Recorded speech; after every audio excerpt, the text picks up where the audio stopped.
એક કિંમત આકારણી જોગવાઈ મુજબ પદ્ધતિસર ન થયાની તથા એકથી વધુ વ્યક્તિઓને પ્લોટ અપાયા જેવી વિગતો ધ્યાને આવે, જેથી આ પરત્વે વધુ ચકાસણીથી ખાતરી થાય તો તમામ પક્ષકારો માટે હિતકારક રહે.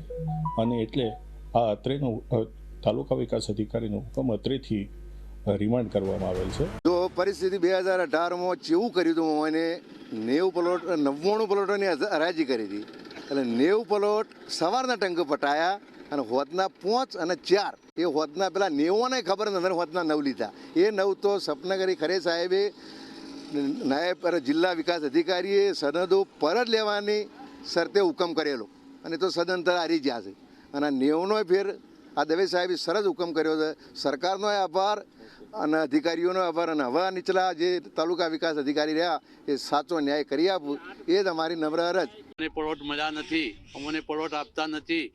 આ લોકો વેપારનો ધંધો કરવા માટે પ્લોટ લઈને વેચે છે, અમને આપતા નથી. અમારે જરૂરિયાત છે અને અમારા છોકરા સાપરામાં રહે છે, અમે ભાડેથી રહીએ છીએ, ભાડો ભરીએ છીએ, અમને પ્લોટ આપતા નથી.